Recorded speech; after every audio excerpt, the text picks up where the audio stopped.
जी हाँ, ये फैक्ट है, ऐसा ही होता है। आज जितने भी ट्रेडर मार्केट में ट्रेड कर रहे हैं ना, एमसीएक्स मार्केट में या स्टॉक मार्केट में, वो अपने घर पे बता नहीं पाते हैं मैं ट्रेड कर रहा हूँ। और आपने अपनी मिशन की बात की थी, तो मैं बता दूं आपको, हमारा मोटिव सिर्फ एक ही है कि हमारे यहाँ से कोई अगर सीख के जाए तो अपने घर पे प्राउडली कह सके कि हाँ मैं ट्रेड करता हूँ और ये मेरी 1 मंथ की कमाई है।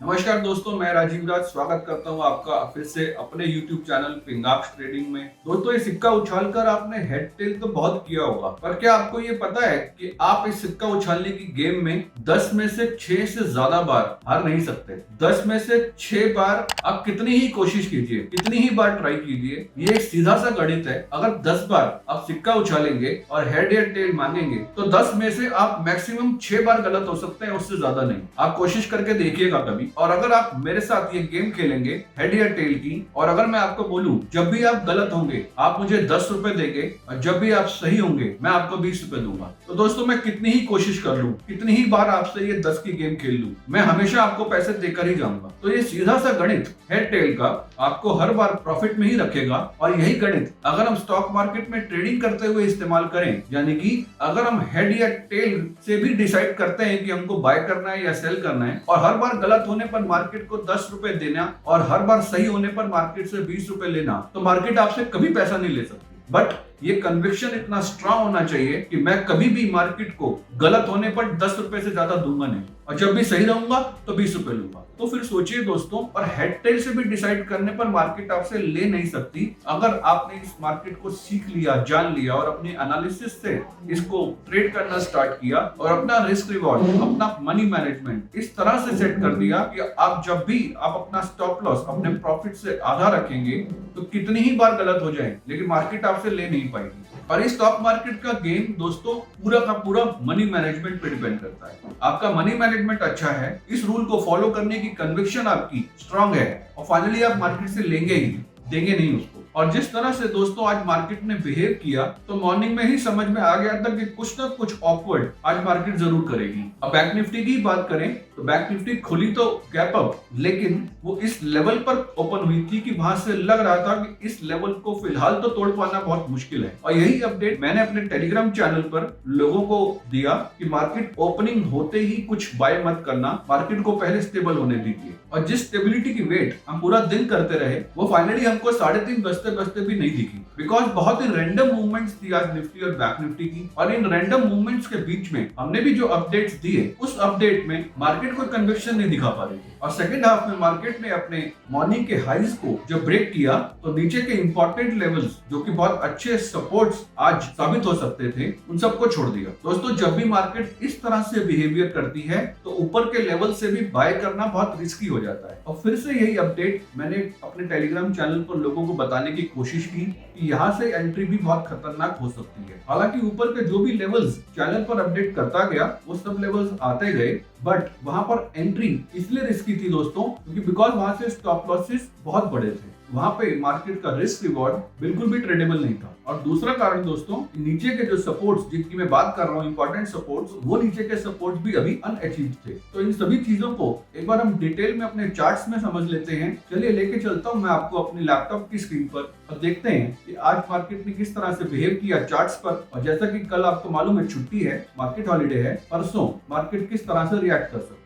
आइए चलिए तो चलिए दोस्तों एक बार बात कर लेते हैं पहले हम निफ्टी की। निफ्टी ने आज किस किस तरह के लेवल्स को रिस्पेक्ट दिया और किन लेवल्स को छोड़कर एक रैंडम मूवमेंट की दिखाने की कोशिश करती रही पूरा दिन। आइए देखते हैं दोस्तों, डिस्कस करते हैं। दोस्तों, ये 1 घंटे का चार्ट है निफ्टी का। इस चार्ट में साफ साफ नजर आ रहा है कि जब निफ्टी अपना एक गैप अप ओपनिंग के बाद नीचे आना स्टार्ट किया जब निफ्टी ने, तो निफ्टी ने सबसे पहले जो सपोर्ट लिया, वो सपोर्ट लिया दोस्तों 17,325 का, जो कि 1 घंटे की पहली कैंडल का लो था। उसके बाद उस सपोर्ट को फेल करने के बाद उसने दूसरा सपोर्ट लिया दोस्तों 17,313 का। इस सपोर्ट को मैं एक रैंडम सपोर्ट इसलिए बोल रहा हूँ दोस्तों, ये फेक सपोर्ट इसलिए लग रहा है मुझे क्योंकि निफ्टी का 17,308 से लेकर 300 तक का लेवल एक बहुत अच्छा सपोर्ट लेवल था, जिस लेवल को निफ्टी को आज रिस्पेक्ट देना चाहिए था, जो कि इसको बिना रिस्पेक्ट दिए निफ्टी ने ऊपर भागना स्टार्ट किया। उसका लॉजिक क्या है दोस्तों, मैं आपको चार्ट में समझाने की कोशिश करता हूँ। ये देखिए दोस्तों, ये जो लेवल्स हैं,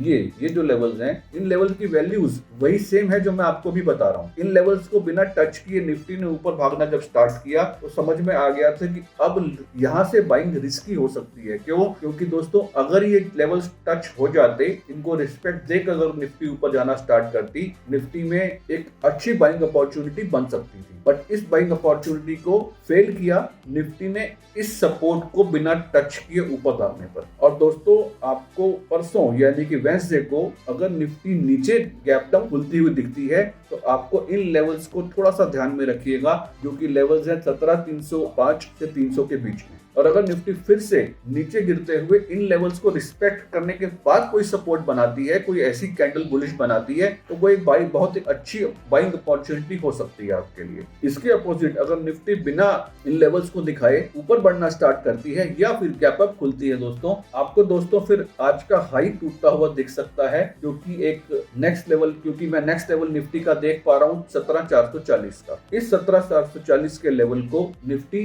अगर अचीव कर लेती है और उसके नीचे टिक नहीं पाती है तो मेरे को नेक्स्ट लेवल निफ्टी का दोस्तों 17,460 के आसपास भी दिख सकता है। तो इसी तरह से ट्रेड कीजिएगा दोस्तों निफ्टी में। चलिए बात कर लेते हैं बैंक निफ्टी की। बैंक निफ्टी में भी जिस लेवल की मैं बात कर रहा हूँ कि जिस लेवल को छोड़कर एक रैंडम मूवमेंट बैंक निफ्टी ने आज दिखाने की कोशिश की, वो रैंडम लेवल जिसकी मैं वेट कर रहा था कि जहां से बैंक निफ्टी सपोर्ट लेकर अगर ऊपर जाती तो मुझे बहुत अच्छी बाइंग अपॉर्चुनिटी बैंक निफ्टी में दिखती, वो है 40,515 का, जो कि एक कुछ पॉइंट से छोड़कर ऊपर भागी, जिसकी वजह से बैंक निफ्टी में भी बाइंग बहुत रिस्की लग रही थी। और आने वाले लेवल्स की बात करूं दोस्तों बैंक निफ्टी की, तो मुझे नेक्स्ट लेवल्स बैंक निफ्टी के 40,900 के आसपास के, और उसके बाद उसके ऊपर अगर टिक पाती है तो मुझे फिर नेक्स्ट लेवल्स 41,105 के भी देखने को मिल सकते हैं। बैंक निफ्टी अगर आपको परसों वेडनेसडे को हल्की सी गैप डाउन खुलती दिखे तो दोस्तों आपको खुलते ही उसको सेल नहीं करना है, वेट कीजिएगा आप जब तक बैंक निफ्टी 40,750 के नीचे कोई बियरिश कैंडल क्लोज ना दे दे और उसका लो ना टूट जाए, उससे पहले बैंक निफ्टी को सेलिंग में नहीं समझिएगा। और उस लेवल से नीचे ड्रैग करते करते बैंक निफ्टी अगर आपको 2 या 3 कंटिन्यूअसली बियरिश कैंडल आपको दिखा देती है तो आपको दोस्तों हो सकता है 40,515 का जो लेवल आज बैंक निफ्टी ने छोड़ा है, हो सकता है वो वेडनेसडे को अचीव करने में कामयाब हो जाए अगर बैंक निफ्टी नीचे ड्रैग होना स्टार्ट होती है। लेकिन वो ड्रैगिंग, वो नीचे के जो मूव्स हैं वो सिर्फ इसलिए हो सकते हैं क्योंकि वो सपोर्ट्स लेने के लिए अपनी जगह ढूंढ रही हो, ताकि वो सपोर्ट्स लेकर और ऊपर की मूवमेंट्स को दिखा सके। तो ठीक है दोस्तों, इसी तरह से आप ट्रेड कीजिएगा बैंक निफ्टी को। बहुत जल्दी मिलते हैं नेक्स्ट वीडियो में। आज के लिए इतना ही। Bye bye, take care.